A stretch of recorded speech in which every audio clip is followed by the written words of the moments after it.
name is Brian Prince, and I'm the founder of Pause Gallery.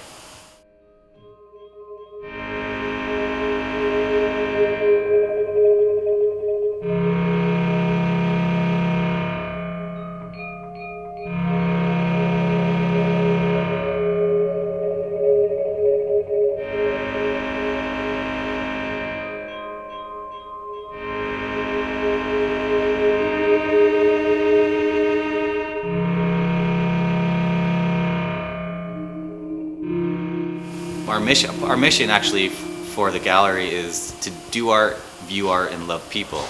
And the common denominator of everything here, more important than the art, is people. Like, that's where the core of our mission that my wife Christy and I have developed this place for. I think it helps everyone when there's like so much love going on. Like, it helps the artists with their art, it helps us keep going with, you know, the gallery, even if there's with our daily burdens or whatever, as long as we have like support, that support group there. It's not like it's intentional. It's just kind of happens. But I'm going strange.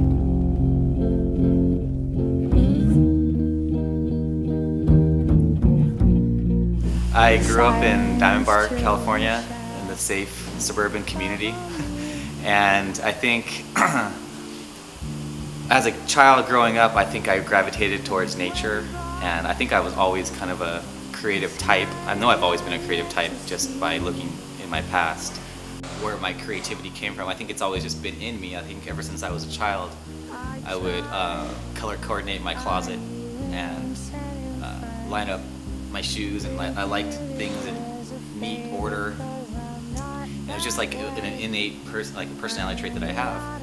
But I think when it really clicked is I studied abroad in London my junior year at Cal State Fullerton, and it was there when I actually took my first graphic design class, and then everything just clicked. I was in a whole new culture. I was like living abroad, and at that moment I realized that I'm a designer. I started going to museums.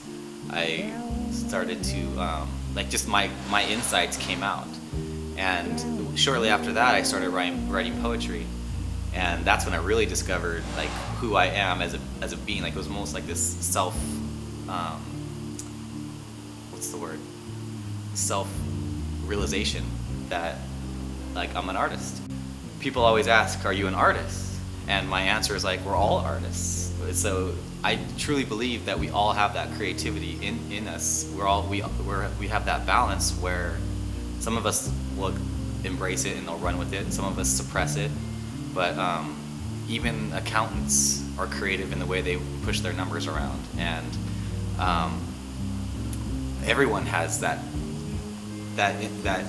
creative bug inside them. I mean, I was raised by a lawyer and a teacher, and so my destination was like I was going to go to law school. I was going to be a businessman. I was just like I'll get higher education, and I ended up in what the society looks at as the bottom of the barrel, like the art world, right? It's like just like starving artist.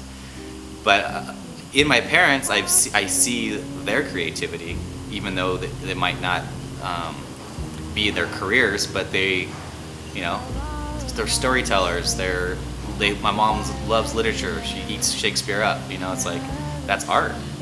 It's everywhere. Art is everywhere.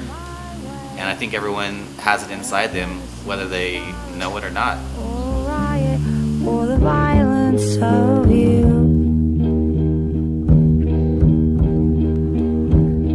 I am the autumn and the scarlet. I am the makeup on your eyes. So, when was the moment that I said, damn, this is what I want to do the rest of my life? Yeah, that's funny. I think I haven't had that moment yet. I think I've always had the entrepreneurial spirit. I've always wanted to like kind of operate and run my own business, and I think that's always been ingrained inside me my whole life. But at the same time, that's not my end all. Like, I have all these dreams, but they always involve people. They always involve hospitality, and I think this is just like a stepping stone. It's just an evolution of who I am. It's me being honest with myself, and I'm not like trapping myself in a 9-to-5 job where I can't do stuff, where I can't dream like this, or I'm actually doing it. I'm living my dream, and so I think I'm in it. I'm living it. I'm living the damn, you know. But this is not it. I mean, this is just a stepping stone for it all.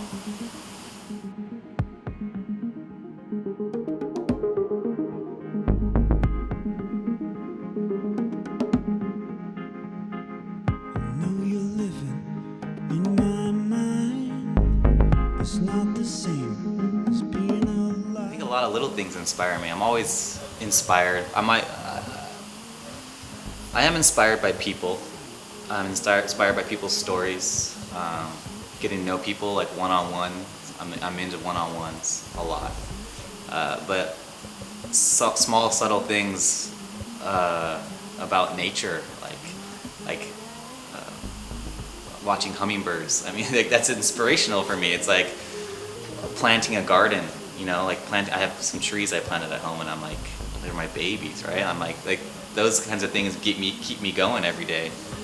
Just like watering my plants. It's like therapy for me. You know?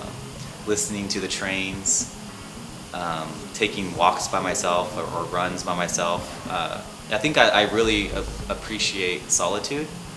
I like that moment where I feel like I'm completely consumed by the world, but I'm by myself, but I'm so still, like I can almost feel the earth like turning. And it's almost like a meditation, but I have no experience with meditation, but I almost feel like I understand that. There's this thing, when I worked in Irvine, I would go to Laguna Beach on my lunch breaks, and I would just I'd swim out in the middle of the ocean, not the middle, but you know, past the break, and I would just be like, this is big, like this is big, and that was like my therapy. That's how I got through my days.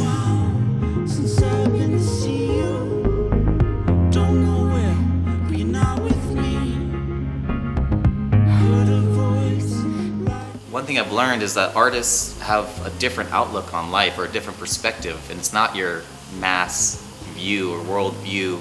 It's not your everyday run-of-the-mill like lifestyle or like outlook, I should say. It's like everyone has their own view. Like it's almost more of a real, like there's no like fog on the glass. It's like clear. It's like that's how artists see the world.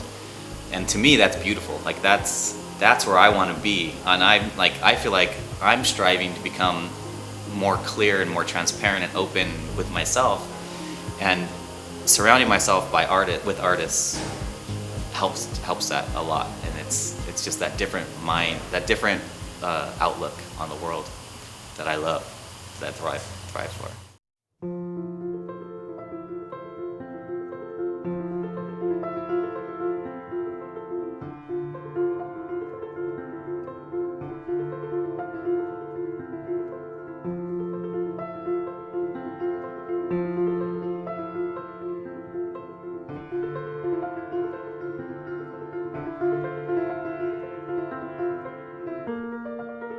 So some words of wisdom is what you're looking for, right?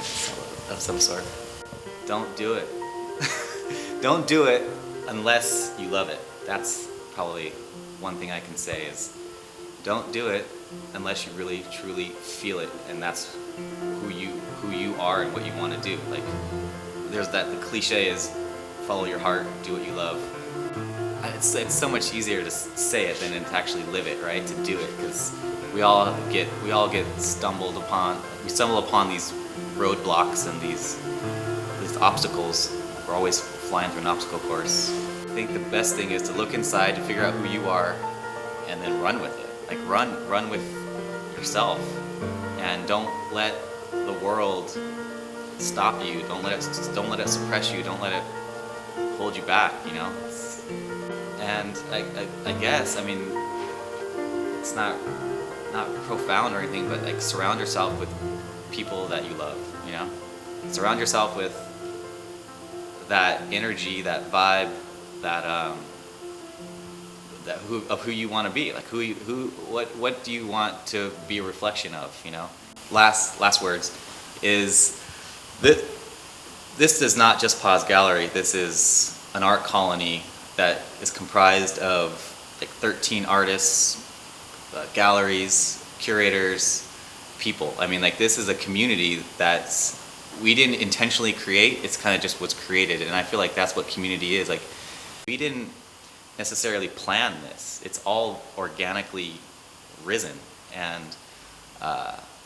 to be a part of something bigger than ourselves is beautiful. It's a beautiful thing to me. This whole place, when you walk around this place, it's not just Paz Gallery. I mean, we're a fraction of it. We're a 13th of it, if you want to call it that.